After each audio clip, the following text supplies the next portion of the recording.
നമുക്കിന്ന് എങ്ങനെയാണ് ഒരു വീഡിയോ ഉണ്ടാക്കുന്നത് നോക്കിയാലോ. അതിനു മുമ്പ് എല്ലാവരും ലൈക്ക് ചെയ്യണം, ഷെയർ ചെയ്യണം, സബ്സ്ക്രൈബ് ചെയ്യണം. അപ്പോൾ എങ്ങനെയാണ് ഉണ്ടാക്കുന്നതെന്നാണ് ഞാൻ പറഞ്ഞു തരാൻ പോകുന്നത്.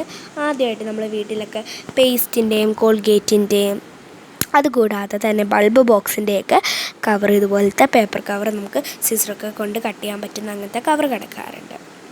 അപ്പോൾ ആ കവറൊക്കെ കൊണ്ട് നമുക്ക് ഭയങ്കര യൂസ്ഫുള്ളാണ്. അതുപോലെ തന്നെ നമ്മൾ പണ്ടൊക്കെ യൂസ് ചെയ്തിരുന്നത് ഇതുപോലത്തുള്ള ബെഡ്ഷീറ്റ്സിൻ്റെ അങ്ങനത്തെ തുണിയില്ലേ, അങ്ങനത്തെ തുണിയും അത് യൂസ്ഫുള്ളാണ്. മീൻസ് ഒരു ഗാർഡൻ അങ്ങനെ എന്തെങ്കിലും പോലെ ഇങ്ങനെ വെറൈറ്റി അല്ലെങ്കിൽ ഒരു കളർഫുൾനെസ് ആയിട്ട് കിടക്കുമെന്നുള്ളൂ.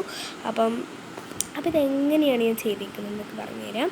അതൊക്കെ എടുക്കുക. പിന്നെ നമ്മളൊരു നമ്മൾ ഡിബ്ബ എന്നൊക്കെ പറയില്ലേ, ഡിബ്ബയുടെ ഇതുപോലത്തെ ഒരു അടപ്പ് എടുക്കണം. എന്നിട്ട് നമ്മളിതുപോലെ ആ ഒരു പേസ്റ്റിൻ്റെ ഇതിൽ 4 കോർണേഴ്സ് ഉണ്ട്. 4 കോർണേഴ്സും ഇതുപോലെ ഇങ്ങനെ വെട്ടിക്കൊടുക്കണം. നിങ്ങൾക്ക് വേണമെങ്കിൽ ഞാൻ പ്രൂഫ് കാണിച്ചു തരാം. 4 കോർണേഴ്സും ഇതുപോലെ വെട്ടിക്കൊടുക്കണം.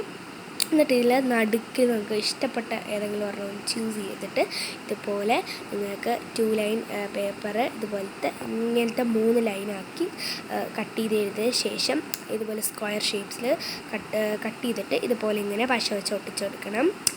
വളരെ ഈസിയാണ്, എല്ലാവരും ഒന്ന് ചെയ്ത് നോക്കണം. ഇനി നമുക്ക് ബാക്കിലെ ഗേറ്റ് ഒന്ന് തുറക്കണ്ടേ. എല്ലാവർക്കും ഇങ്ങനത്തെ ഉള്ള കാര്യങ്ങൾക്ക് ഒരുപാട് എക്സൈറ്റീവും ആയിരിക്കും. അപ്പോൾ നമ്മൾ കതക് തുറന്നിട്ടുണ്ടെങ്കിൽ നമുക്ക് കതകൊക്കെ ഇതുപോലെ ഇങ്ങനെ തുറക്കാൻ പറ്റും. നല്ലൊരു ഫീൽനെസ്സാണ്. അപ്പോൾ എല്ലാവരും ചെയ്ത് നോക്കണം. അപ്പോൾ ഇത്രയേ ഉള്ളൂ ഇന്നത്തെ വീഡിയോ. അപ്പോൾ ഞാൻ ആദ്യമേ പറഞ്ഞ കാര്യങ്ങളൊക്കെ ഒന്ന് ചെയ്യണം കേട്ടോ. അപ്പം പുതിയ വീഡിയോ ഇട്ട് വരുന്നവരെ എല്ലാവർക്കും ബൈ, സീ യു, ടാറ്റ. അപ്പം പല വീഡിയോയ്ക്കും നിങ്ങൾ ലൈക്കാനുള്ള, നിങ്ങൾക്ക് ഇഷ്ടപ്പെടുകയാണെങ്കിൽ നിങ്ങൾ തീർച്ചയായിട്ടും ലൈക്ക് ചെയ്യണേ friends. Bye, tata, see you, Tata.